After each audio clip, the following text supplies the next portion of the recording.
I know, Tio Juan dejected as he began to cry too, but little did he know that Ricardo wasn't smarting off about video games or genetics. The kid secretly had swine flu too, and if Tio Han found out that he caught it from a girl he made out at school, he was toasted!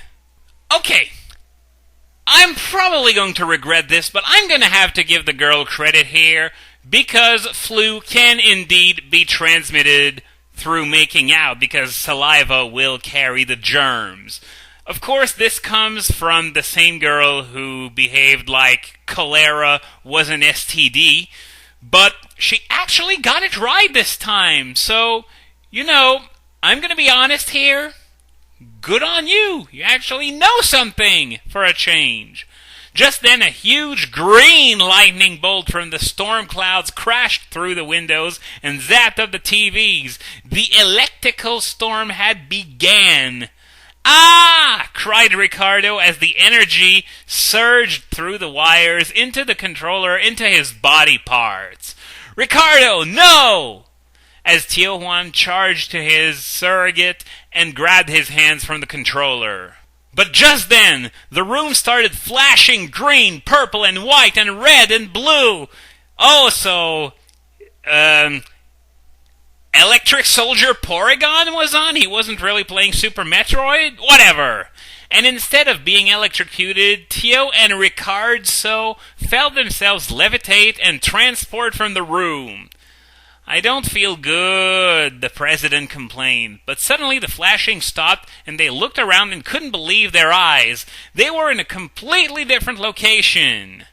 "Welcome to the Galactic Federation," introduced the senator. Ricardo and Tio Juan couldn't believe, but they'd been transported into the Galactic Senate room from Metroid. I don't remember that from any of the Metroid games, so once again, she's just making stuff up, and it sounds really crappy because traveling inside a video game is one of the oldest cliches in the book. It's something that Cheetah Man did, and I'm just comparing your fanfiction with Cheetah Man. That is the supreme insult. In fact, I think I'd probably rather play Cheetah Man than read this. It looked kind of like the Senate from the United States, but the seats were silver and everything was futuristic and shiny. I am Tio Juan, President of Mexico from Earth," he introduced to the government, but he still had so many questions about how he got there and how to get back. And I have one question too. Are they supposed to be in the spaceship of a pedophiliac football coach? I see. Quittered the Prime Minister. Author's note, that's like the president in England and countries for Americans who don't understand things. Well, I'm Canadian and I don't understand things like what to make of this sentence. I guess she was trying to explain what the role of a prime minister is, except she's failing miserably at it because it's not necessarily the same as a president. And in fact, I would go as far as to say that the job of a prime minister varies depending on the country. So, yeah, Americans who don't understand things. By that, I mean 111 Sam is Really Forever 2006. Well, the Trans-Electrico surge, so that's trans-electric, but in Spanish, I guess, since it happened in Mexico, must have gyrolated your Nintendo. Oh, so there goes the fourth wall. Goodbye. Nice knowing you. And caused a chain reactor that teleported you into the game. The minister Trekno babbled, but that didn't help Tio Juan out of the problem. But what do I do? Tio Juan crackled in his Mexican voice. But the Galactic Senate just rolled their eyes at the aliens. Since people from different planets are aliens on Earth, then Earth people are aliens on different planets. But Tio Juan's an alien anyway because he's from Mexico, lol. Yay! Racism! I've been waiting this entire series for some racism to come at Tio Juan's expense. And a few paragraphs away from the end, I finally get it. 111 Samus Ridley Forever 2006. You truly never fail to deliver. There is a way. Our scientists invented an ultra-dissensional reverbial flangerism platform that you can use to get back to your world, but the space pirates stole it last week and are probably using it for evil plans. A googly green senator who looked like Muck from Pokemon broke the news. Muck is purple, but I guess it's a shiny Muck then, since these are green? Tio Juan was not giving up so easily, though. If we recover the machine from the pirates, can we use it to get home? The Mexican begged the public assembly, and they thought he sounded funny, but they agreed because they needed it back before the space pirate took over the world. Don't you mean like the entire universe, considering we're talking about a sci-fi franchise that spans over several solar systems? Okay, it's a go then. We'll give you the latest in space technology and weapons to take it back, but we're sending you a parter. The senator made a declaration as a woman bounty hunter entered the room who looked like Samus, but when she took off her helmet, the Tio Juan, so he's been promoted to the Tio Juan now, couldn't believe his eyes and croaked, Helen? Okay, everyone, I know that's short, but that's just the first chapter. There's lots of action and adventure to come. No, there is not. Much to our everlasting pleasure. If anyone has ideas they'd like to give, then let me know. Or if you're a person and you want to be in the story, thanks and review. And these are 111 Samus Ridley Forever 2006's not-so-famous last word. Though, and I'm really glad I don't get to see the next part.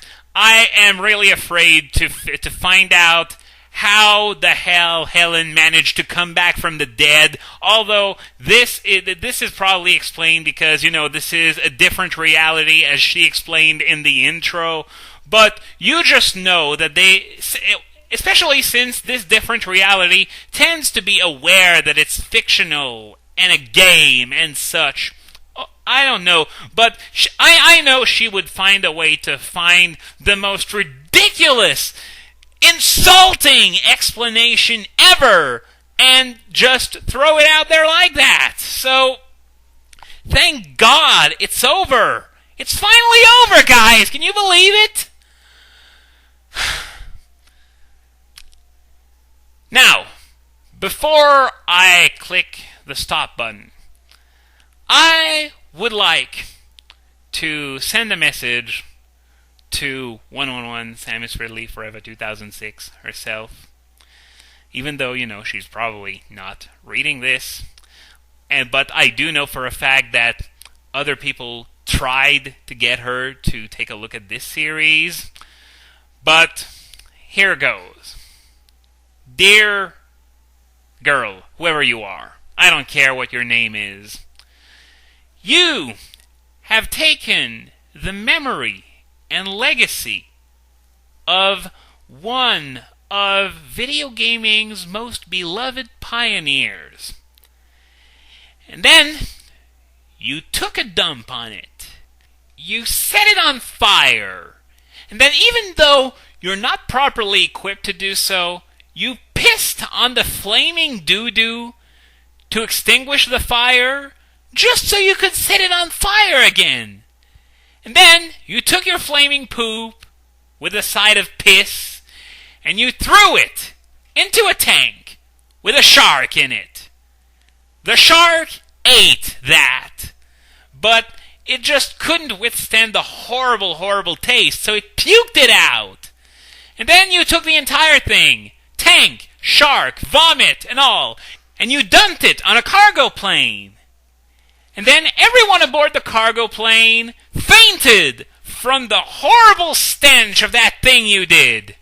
And the autopilot wasn't working, so the plane fell into the crater of an active volcano, causing it to erupt, and the lava swallowed a town full of orphans. Think Mobliz from Final Fantasy VI.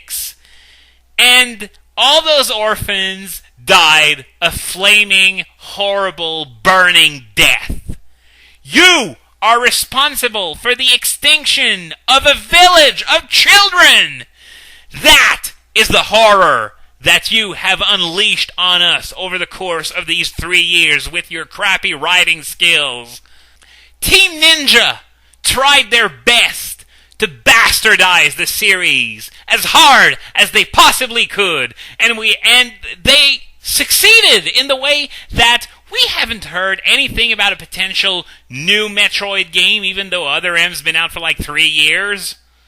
But what you did makes Other M's writing look like, well, you gave an example earlier of Mice and Men.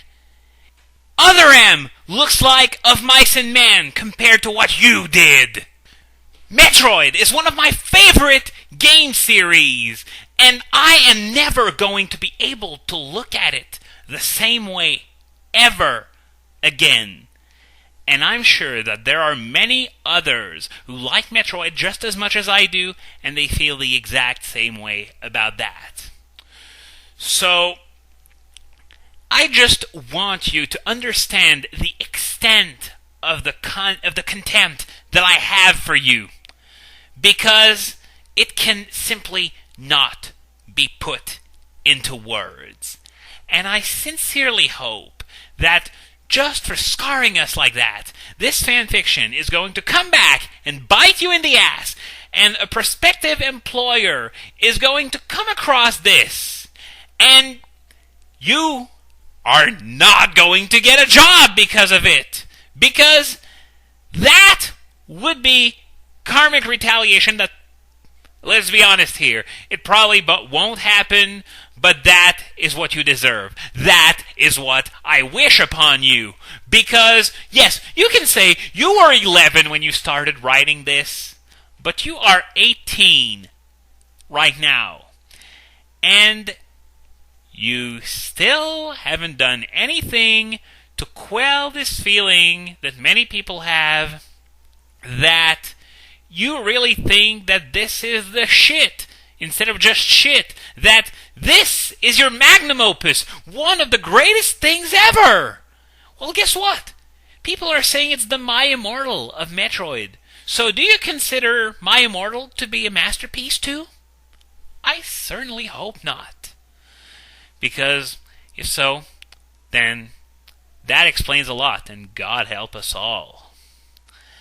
And with that, let's conclude this series. I hope you have enjoyed watching it as much as I did making it, even though I know a lot of people passed up on this because, well, you can just read the fanfiction to get an idea of just how bad it is, but I tried to go above and beyond the Call of Duty and just give you, just make you feel why it's so wretched. So this has been Slowflake, and I will see you next time.